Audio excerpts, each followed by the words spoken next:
अस्त्रों की हिंसा, शस्त्रों की हिंसा दृष्टिगोचर है, उससे बहुत कम हिंसा हो रही है। उस हिंसा को आप जैसे लोग ऐसा भी कह सकते हैं ये अच्छा काम नहीं। क्रियात्मक हिंसा जो दृष्टिगोचर हो रही है बहुत कम है। क्रियात्मक हिंसा जो हो रही है मित्र, उसको लोग मना करने को तैयार है। वचनात्मक हिंसा, भावात्मक हिंसा, क्रियात्मक हिंसा गैरों की करते हो, क्रियात्मक हिंसा गैरों की करते हो, वचनात्मक हिंसा अपनों की भी कर लेते हो और भावात्मक हिंसा अपनी ही कर लेते हो।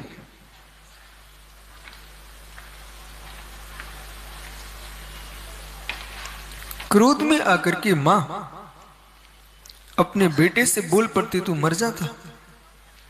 हे मां, पुत्र की मृत्यु तो आयु क्रम के 6 से होगी।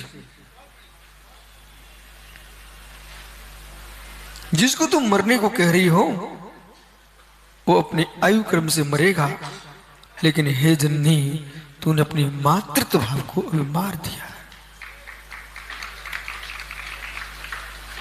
हे तात, कुपित होकर तुम बेटे से कह रहे तू न होता तो अच्छा होता। कितनी बड़ी भूल कर चुके आप अपने जीवन में। एक बार वर्तमान के कैमरों को डिलीट किया जा सकता है, लेकिन मंत्री जी ये शब्द कान में पहुंच चुके हैं, फिर डिलीट नहीं होते। पुनः मित्रता बन सकती है, पर जो बोल चुके वो मिटने वाला नहीं है। लोक में दिखा सकते हैं सांसद जी की मैं एक साथ बैठा हूं। मित्र, एक साथ बैठना महत्वपूर्ण नहीं है। एक साथ बैठना महत्वपूर्ण नहीं है, एक साथ भाव बन जाए महत्वपूर्ण है।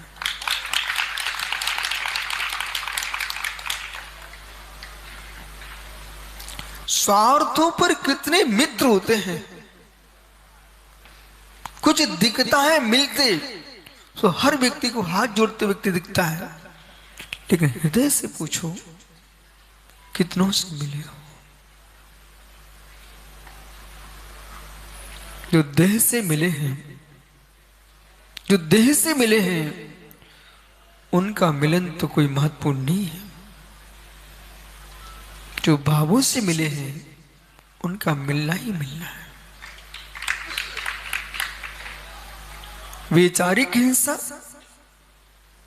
क्रियात्मक हिंसा, भावात्मक हिंसा। क्रियात्मक हिंसा के त्याग की बात हर व्यक्ति कर लेता है। यदि वैचारिक हिंसा न हो, भावात्मक हिंसा न हो, कोई बम नहीं चल सकता। न यूक्रेन में युद्ध हो सकता है, न मित्र इजराइल का युद्ध हो सकता है। जो भी युद्ध चल रहे हैं, एक क्रियात्मक युद्ध तभी प्रारंभ हुए हैं, वैचारिक युद्ध प्रारंभ हो चुके थे, भावात्मक युद्ध प्रारंभ हो चुके थे।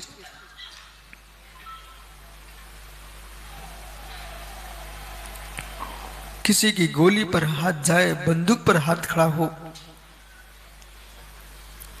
ये क्रूरता का दर्शन है। ये क्रूरता का दर्शन है, ये क्रूरता का उद्गम नहीं है। ये सांसद जी, मित्र विश्वास मानना। आज तुम यहां आए हो, वो कभी इतिहास पढ़ लेना धर्म का। जो युद्धों ने देश का नाश नहीं किया, जो युद्धों ने देश का नाश नहीं किया, वो संप्रदायों ने देश का नाश किया। युद्ध के नाम पर मात्र सैनिकों की हत्या होती थी और समर भूमि होती थी, पर संप्रदाय के नाम पर मंदिरों में हिंसा हुई है, मठों में हिंसा हुई है, और मित्र यहां तक धर्मात्माओं के गले निकाले गए। ये सब क्यों हुआ? संप्रदाय को धर्म बनाने की कोशिश जिसने की है, उसने हत्या फैलाई। संप्रदाय को धर्म कहने की कोशिश जिसने की है मंत्री जी, उसने हिंसाएं फैलाई है। जाति को धर्म कहने की बात जिसने फैलाई, उसने हत्याएं कराई है। जिसने अहिंसा पर वो धर्म कहा है, उसने विश्व को एक किया है।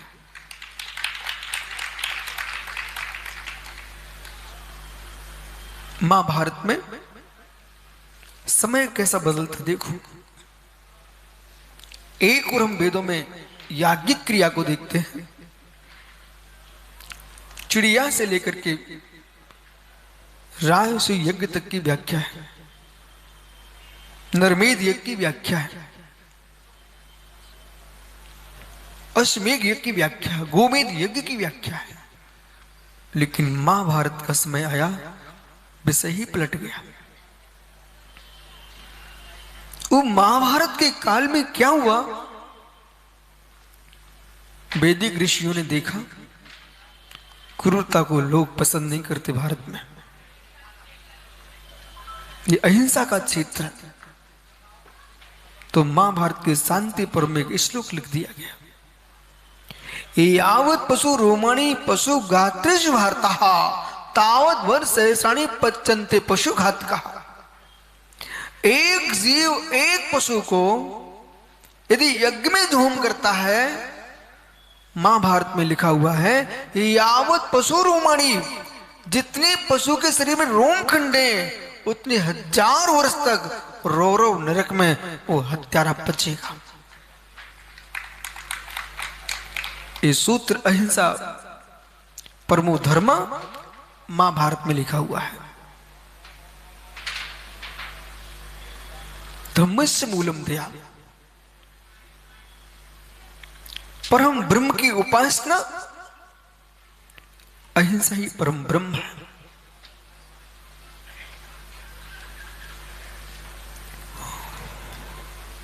कभी